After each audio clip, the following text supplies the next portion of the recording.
So this is your first day without me. You should have put here in the chat for attendance, and you can stay in the Google Meet if you want to ask each other questions.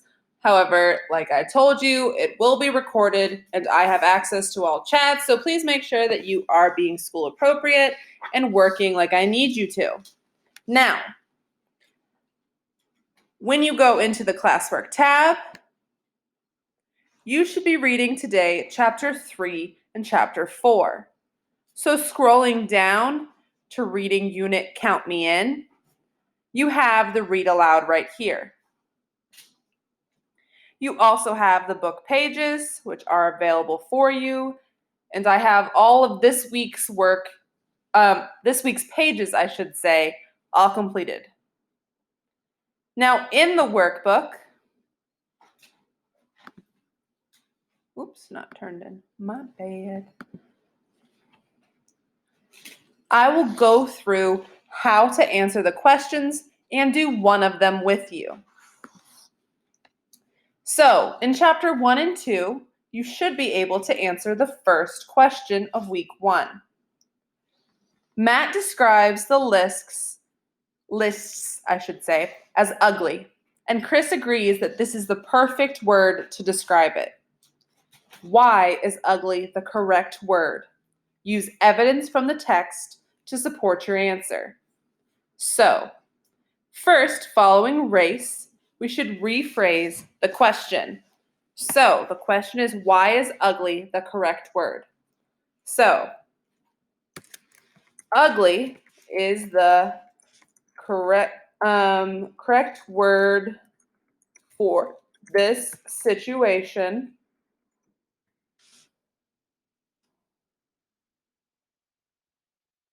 because, and then we should look at what the definition of ugly is. So for this, if you did not know, you can highlight a word, right-click it, and then hit define. And it'll pop up on the side. So ugly is an adjective that means unpleasant or repulsive, especially in appearance. So I'm going to copy and paste this, and I will say is a word because this word means, and put it in quotes, unpleasant or repulsive. So I have done my R for rephrasing.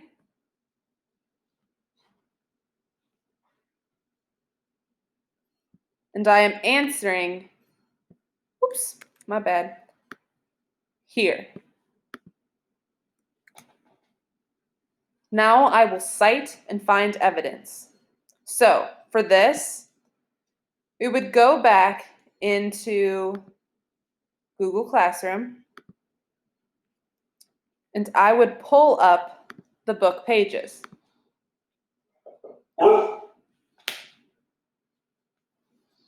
In this case, we are looking for page 15 in our book, but in the actual book, page 18. So you would find where it says it in there.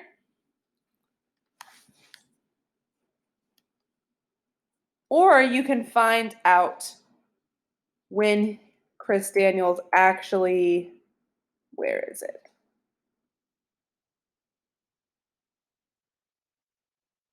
Oh, same one. So we can say, nothing good can come of this, I knew.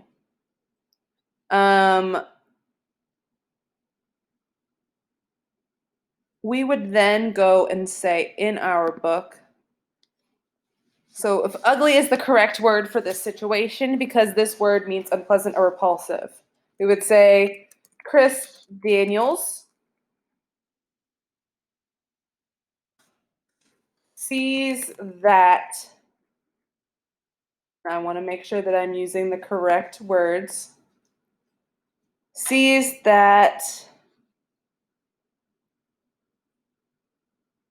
these lists are that, and I'll put it in quotes, nothing good would come of this. Nothing good would come of this. And you can put when talking about the lists.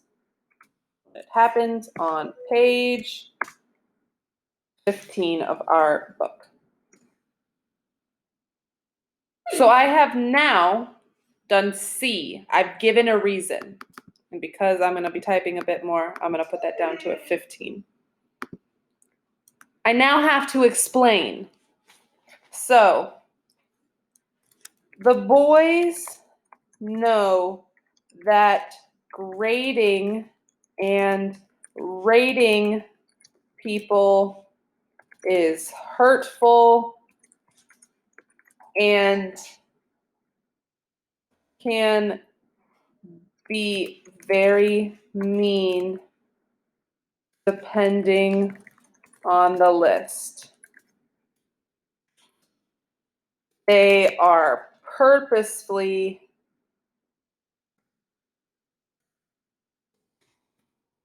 bullying, which is unpleasant because we're bringing it back to our reason. And that should answer. So that is a response that is following race. To highlight, here is me. I'm going to use pink. Here is me rephrasing. Here is me answering. Here is me citing. And here is me explaining. So your answers should be similar to this. It should have all components of race for full points. Now I will let you do the two questions by themselves. We have not yet gotten to these two, however, I should say. Now, impromptu was used in the first chapter. What I would do, the same as before, I would right-click and define, and then I would insert a text box. And because Ms. Jay's is crazy, she needs to make the font match. So the part of speech is right here. It says it is either an adjective or an adverb, depending on how it is used. So that goes in the part of speech. Whoops, I'm moving things. I don't know what this is. Uh-oh. Sorry if you hear Willow whining. She wants to go outside. Okay. You then have, I'm going to pause it and let her outside. So you then have meaning. Same thing as before. When you define, it gives you a definition. Done without being planned, organized, or rehearsed. So, once again, because Miss Joyce is crazy, it has to be the same font. And I will have the definition there.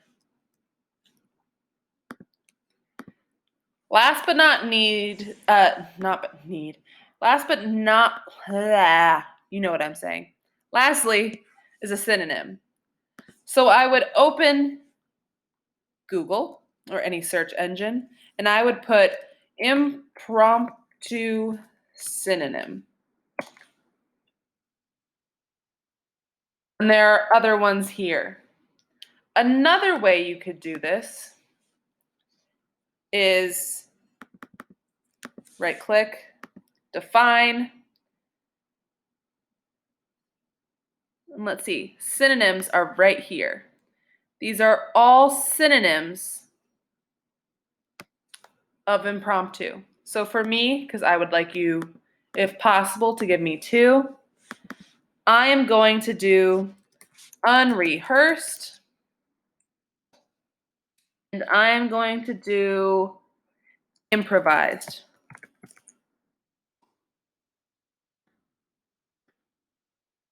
I would then find a picture that I think fits. Now, I think of, you're going to hit insert, search from web. When I think of impromptu and being done without being planned, organized, or rehearsed, I think of not thinking about it beforehand. So I'm going to do a thought bubble. And the one I want is, because I want a blank thought bubble. So I'm going to do this one, where she has a whole bunch of blank thought bubbles because she hasn't thought it through. You would do the same thing with bygones, and then you would be done with your vocab. Lastly, I'll do Karina Chopra with you. So when we talk about Karina, I'm going to go back to the book. I'm actually going to get rid of some of my things. We talk about the book. We talk about, even on this same page, on page 15, Karina is described. She is described her with brown eyes and a big smile and really, really pretty.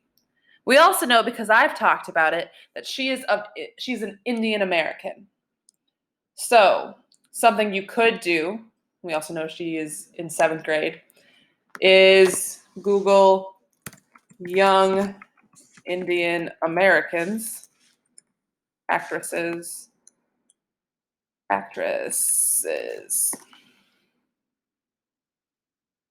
Now these do seem a little bit older. Or let's say you know a certain TV show that has that character. For example, the Netflix show Never Have I Ever. Its lead is an Indian American who's supposed to be in high school or around that age group. So this character, she's 18 years old, so she's a little bit older, but I think she could look like it in my opinion. So I can either copy one of these pictures, or just like before, I can insert a picture and put her name. I'm going to have to copy it because Miss J's was misspelling words that were ordinary vocab words. Her name is going to be a little hard. So I'll then put her picture here because we're talking about who she is. And then because Miss J's is crazy, she's going to make it fit in the box. Because once again, are you surprised? No, because Miss J's is crazy. And then, so after giving us a physical picture of what the character looks like, it says, what character trait would you use to describe Karina? How does Karina change throughout the story? Now you can't answer that part quite yet, but you can still answer the first. And it says, give details from the text to support your answer. So character traits are, if you were to describe the personality of Karina, how would you describe her? If you're struggling to come up with character traits, my suggestion is to look it up. Go character trait list. And there's a whole bunch that you can choose from. For example, here's a list, and I will open it big. Oh, it's on Pinterest. I don't care for Pinterest right now.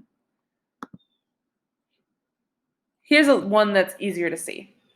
So active, admirable, adventurous, agreeable, amiable, amusing, appreciative, athletic, authentic, benevolent, which means just nice and good, brave, bright, brilliant, calm, capable, caring, charming, cheerful, clean, goes on and on. So one of the things that we talked about is how she is super smart and she likes to read a book all the time. So I would say, let's look at these and see if I like any.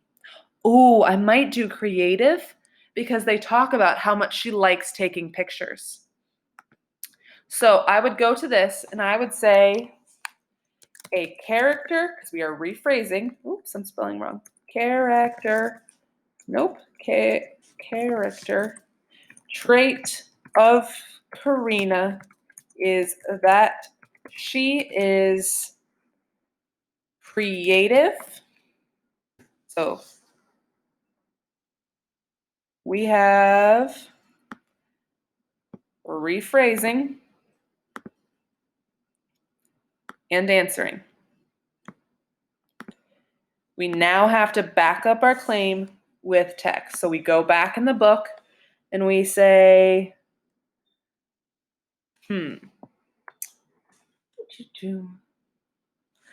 In the evening, I borrow Dad's Canon and stroll around the neighborhood taking pictures. So we would put in there, Karina, I want to make sure that I'm doing it right. So Karina says that she I'm misspelling words. Borrows her dad's Canon. Let's make sure we got that right. And stroll around the neighborhood taking pictures. And stroll around the neighborhood taking pictures. You now want to cite it. So what page is that? We're on page 11.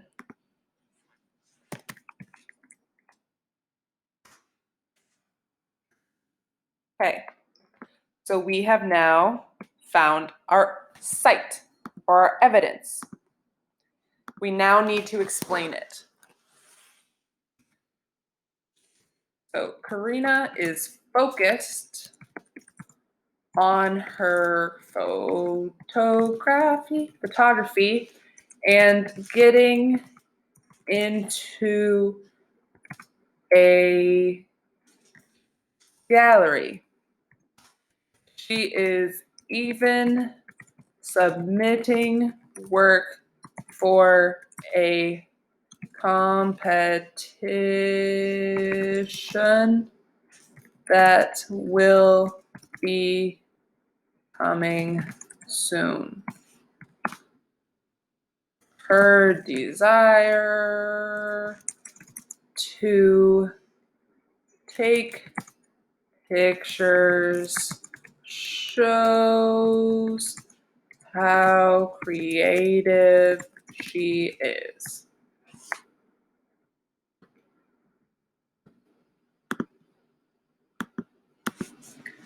So just like before, we have a race answer. Now you will have to do Chris Daniels. You'll learn a little bit more about him as we go on. But by the end of today, which is Tuesday, you should have read chapter 1 and 2 in class with me, chapter 3 and 4 by yourself, and then work on what you can. I will give you instructions for the rest of the week when those days come. I will see you virtually, aka my voice, tomorrow. But in person, I will see you Friday. Have an awesome day.